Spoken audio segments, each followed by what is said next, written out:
Good evening. Today is Monday, July 8th, 2019. It is 6:30 p.m. This is the Olentangy Local Schools Board of Education regular meeting.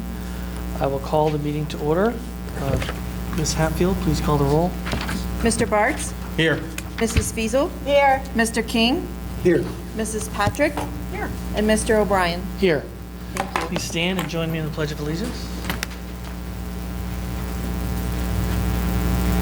I pledge allegiance to the flag of the United States of America and to the republic for which it stands, one nation, under God, indivisible, with liberty and justice for all.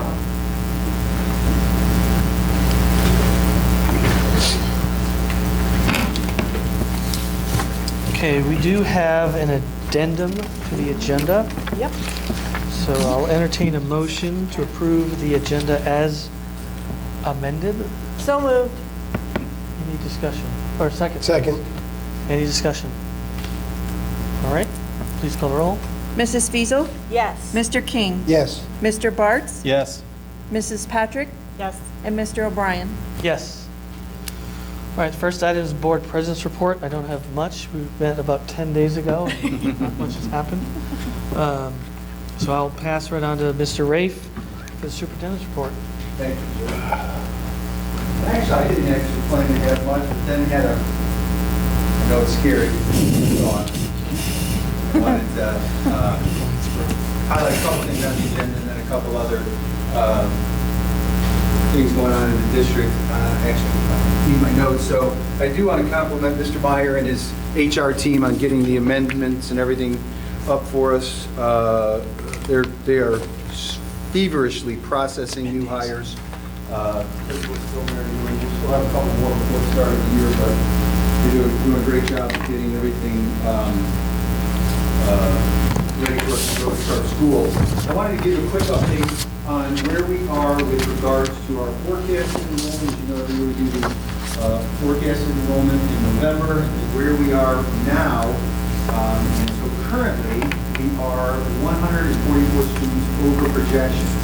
And while that may sound a little bit alarming, something we started 4 years ago was tracking exactly where we were with regards to that forecasted enrollment. Because people start getting really, really nervous. They see we're over forecasted enrollment. And the reality is that this number will continue to rise from now until about August 8th. And then it will actually fall back. And what we've trended is to come in just under our forecasted enrollment, at least for the last 4 years or so. So, while right now it does appear that we're at 144 over, and what happens is people they move out over the summer, they never tell us, and until they enroll in a new school, we don't know they've left until they ask for their records, and then we've got to kind of clean that up. So, again, obviously talking about enrollment growth is going to be continued topic of conversation here moving forward. So I think this is kind of the start of it for next school year. High school-wise, obviously we're in great shape. Liberty and Orange still are over 2,000, although our enrollment projections do show them going below 2,000 in the next 2 years. We're hovering right in that 2,000 range. I'm confident they'll get below that number here in the near future. Biggest class still is the seniors at Liberty, and their class behind are smaller as at Orange. Middle school-wise, as we have seen from our last update on enrollment capacity at the middle school, starting to creep towards that capacity at 55-25 overall for the middle schools. You see some imbalance, so we may have to look at what we are calling pocket redistrictings. Just small pockets here and there where we have to balance out enrollment. That's, again, a new phenomena for our district, but we say the capacity at Berkshire is 1,100, so they are now, just like Liberty and Orange High School, over our desired capacity. So we'll see what operations are like. We say this desired stated capacity at Orange Middle School is 1,050. So we'll see how that is going through. But as you notice, there is now still room at Hyatt's and still room now at Shanahan Middle. So we may have to address that short-term with some redistricting. Yes, ma'am? Shanahan, did that get as high as 1,300, or was it going to, and then we moved? It was over 12, but that was also when we had the 4 classrooms in the outside building that we put Oasis in. So we lost the capacity of 100 at Shanahan when we moved Oasis back there. And again, this, you may want to look at the chart behind you, but from an elementary perspective, things are tight. Just a couple of notes. As you know, our contractual limit for grade level bands is 24-1. So if you look at 5th grade across the district, we have 69 5th grade sections, an average of 23.81. If we cut a section there, we would go over 24. So we can't cut a section in 5th grade. We are staffed exactly at that number. We can always add a section and lower it a little bit, but you look at Alum Creek is at 26.25, Freedom Trails at 27, Johnny Cake's at 25, and so on. Meadows is at 28, but with an overall building enrollment of Meadows at 718, there isn't an available room to add a section. 4th grade wise, we across the district may have 1 extra section, but you look, there are still 1, 2, 3, 4, 5 sections there that are over our contractual limit of 24-1. So the problem in elementary is always, sometimes you just don't get kids to move into the right area or move out of the right area to kind of balance it out. From a K-1-2 perspective, you see much lower numbers, but we have always tried to we make an administrative decision to staff kindergarten, 1st and 2nd grade at 22-1 because there is good, clear research that shows smaller class sizes, K-1-2, does make an educational difference. After that, the research is pretty unclear on whether class size matters at all. But again, across the board, just something we're not always used to here in Olentangy, but as classes creep over that 25, 26, you see some 27s in there, people have to understand things are tight in the elementary ranks.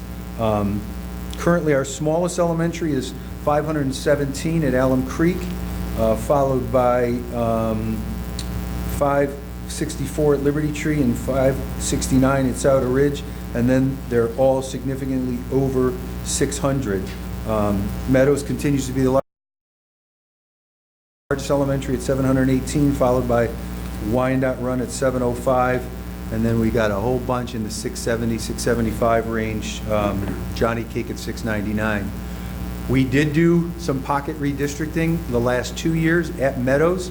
A year ago, we took out 91 kids from Meadows and moved them to Freedom Trail. And then this year, we took another 45 out and moved them to Alum Creek. So we'll continue to try to look at that here over the next few years to manage our enrollment at the elementary. So Todd and his team have really done a good job of holding off as much as we can, not hiring people we don't need here now. In the contract, it says we have to have an administrative decision on how to provide relief if a grade level does go over the 24-1 ratio, but that decision doesn't have to come until October. So we're going to try to hold it as tight as we can on staffing here in the short term. Have you looked at, if you ran them all at 24, what the capacity number would look like? So if we, just as an example, if we bumped up, great question, thank you for asking it. So we could, I didn't run the number at kindergarten, but in 1st grade, we could cut 6 sections.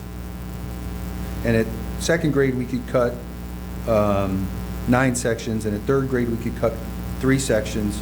But the problem will always become imbalance. And if you run it that tight, you're going to have a whole bunch. I would say to test the extremes. Yeah. Right. Right. You'd never get there. No.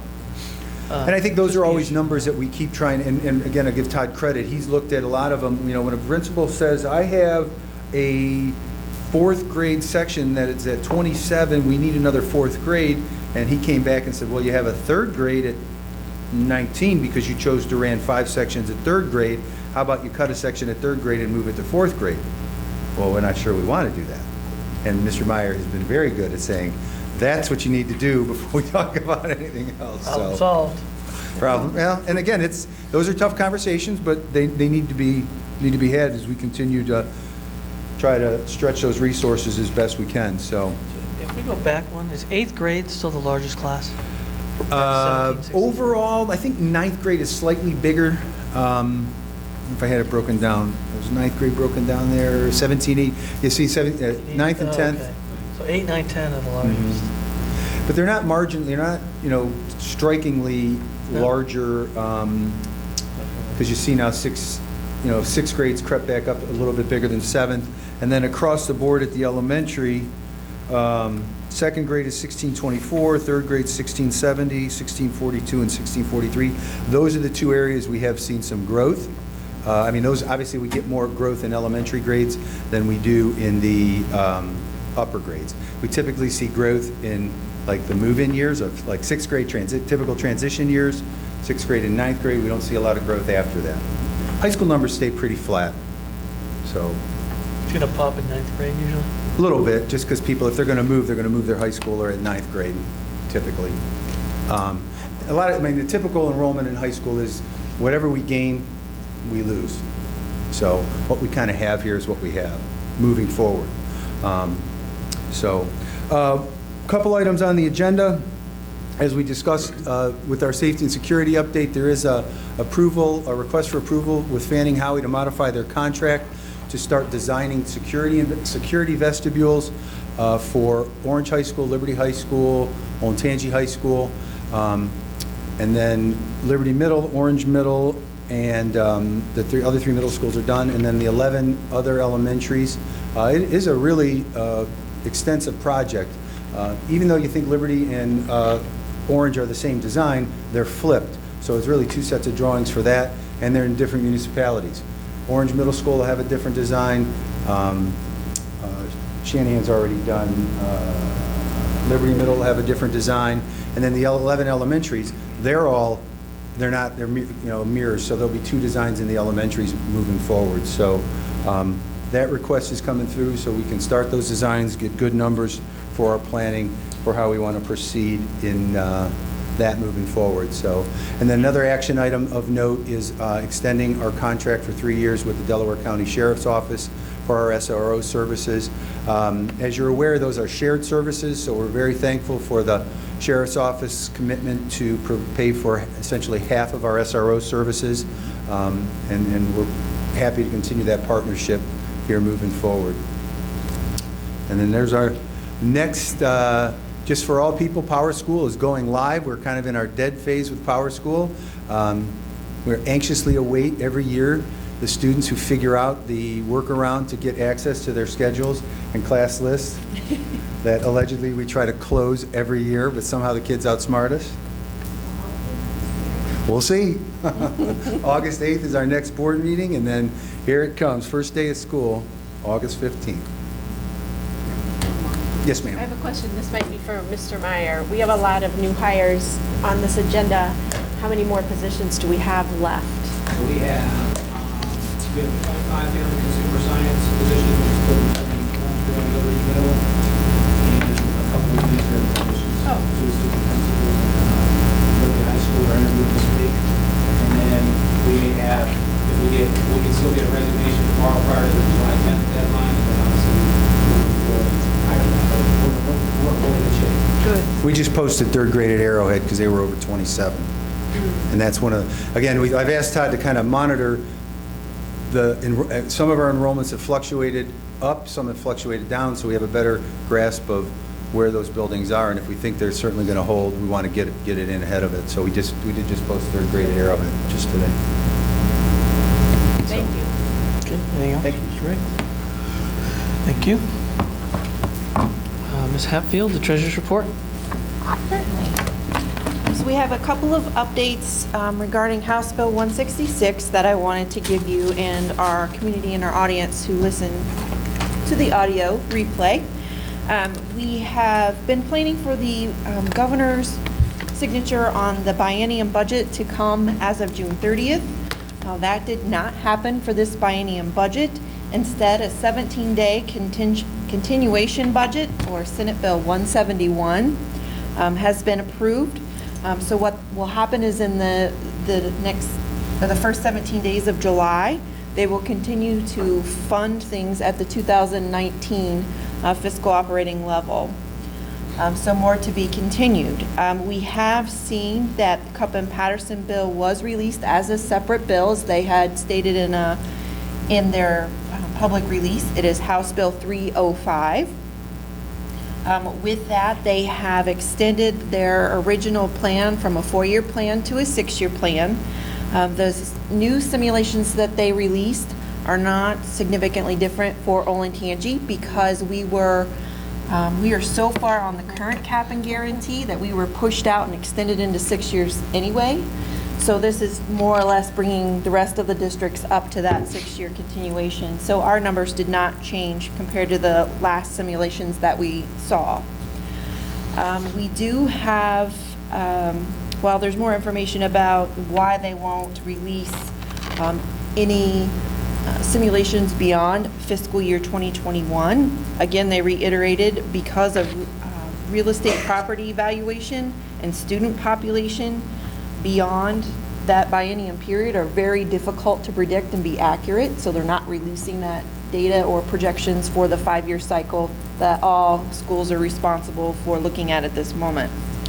And then the simulation figures, again, they'll probably continue to change as the legislators look at current enrollment or average daily membership, and as they continue to tweak and go through that negotiation process of what they want to actually put forward and have the governor sign.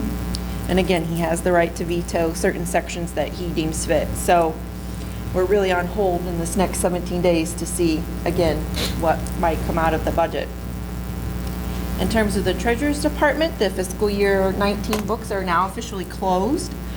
We were approximately $2.8 million better than anticipated in the May forecast, which is great, but the variance equates to about 0.013% to the overall budget. So still positive, but not a huge variance. We were pretty much on target of where we thought we would be. We'll go through those specific pieces of that as we present the June financials at an August board meeting. And then tonight, for the board's approval, we just have a couple of items. Amended appropriations for fiscal year 20, which sounds really odd to say, but our current fiscal year. And then donations, we have a couple of donations from our Delaware County Finance Authority. I know we had a presentation on that at the last board meeting, but for procedural sake, we have that on for tonight as well. And then a donation from the Liberty Athletic Boosters, just over $5,000 for a football coach at Liberty High School. So we're very grateful for all of those donations, not just these monetary donations, but for volunteer hours and in-kind donations that our community continues to make to us. And then with our appropriations, we're just putting those on board, of course, for accounting in Ohio revised code standards. Are there any questions you have for me? Did you mention your GFOA? Yeah. I think she did. No, I did not mention the GFOA award. So each year when we file our CAFR, or our annual financial report, we submit it to the GFOA, which is the Government Finance Officers Association, to have it reviewed. They go through a rigorous grading process to make sure that we are reporting for ease of use for the reader and for accuracy in how we are following accounting procedures and standards and posting our items. And we received that award, or the outstanding award for achievement again for having a good CAFR. So it's another kudos to our Treasurer's Department, all of our staff that work on it. We have a team that works really diligently to make sure that we follow our compliance and are able to present accurate financial statements for our community. So I'm very proud of them for their continued work. And we will have that, I think it's posted on the website, but we'll have the award will then be included when we submit our 2019. They kind of get submitted in the CAFR itself a year behind. Great. Thank you. Congratulations. Thank you. All right, any questions for Ms. Hatfield? Nope. All right, do we have any public participation? No, we do not. Okay. Would you please present your treasure action items? Yes, please. I would like to present treasure action items A through B for approval, please. So moved. I'll second. Any discussion? Please call the roll. Mrs. Fiesel, Yes. Mrs. Patrick, Yes. Mr. Bartz, Yes. Mr. King, Yes. and Mr. O'Brien. Yes. Thank you. Mr. Rafe, could you please present your superintendent action items? Yes, sir. I will submit superintendent action items A through D as amended for approval. So moved. Second. Any discussion? Okay, please call the roll. Mr. Bartz, Yes. Mr. King, Yes. Mrs. Fiesel, Yes. Mrs. Patrick, Yes. and Mr. O'Brien. Yes. Thank you. Mr. Meyer, please present the Chief Operations Officer action items, please. Thank you. I'd like to present Chief Operations Officer Action Item 11A1, approve supplemental employment for Catherine Rafe as head cross-country coach at Berkshire Middle School and as built on the building leadership team at Freedom Trail Elementary. I was Second. You got it? Mindy and Dave, first, second. Any discussion? No? Don't Please call the roll. We'll tease them later. Yeah. Mrs. Patrick, Yes. Mr. King, Yes. Mr. Bartz, Yes. Mrs. Fiesel, Yes. and Mr. O'Brien. Yes. Thank you.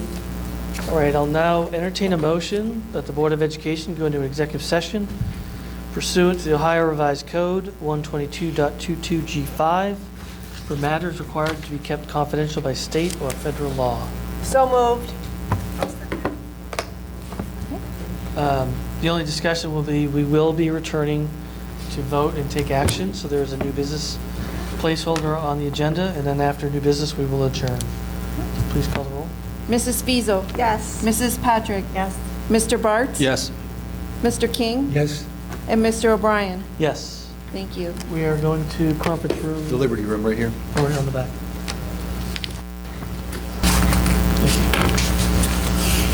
All right, I'll call the meeting back to order at 8:29. And I'm going to read a resolution for the board to consider.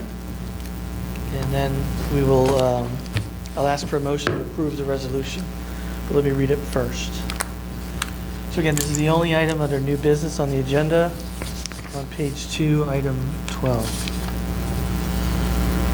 So the resolution reads, whereas the Board of Education held an appeal hearing on July 8th, 2019 in student expulsion appeal case number 2019-002, whereas the Board of Education had an opportunity to consider presentations from the family and the administration and other relevant information, whereas case number 2019-002 concerns student information which is required to be kept confidential pursuant to state and federal law.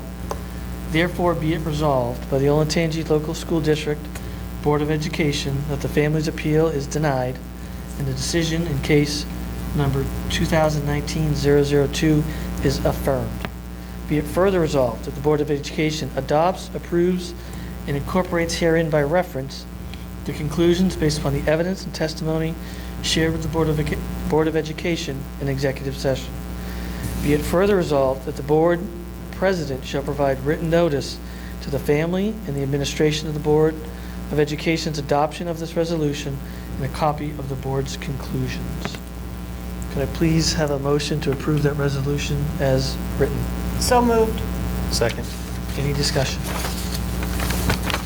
Please call the roll. Mrs. Fiesel, Yes. Mr. Bartz, Yes. Mr. King, Yes. Mrs. Patrick, Yes. and Mr. O'Brien. Yes. I'll now entertain a motion to adjourn. So moved. Second, please. I'll second. Okay, any discussion? Okay, please call the roll. Mr. King, Yes. Mrs. Patrick, Yes. Mr. Bartz, Yes. Mrs. Fiesel, Yes. and Mr. O'Brien. Yes. All right, thank you.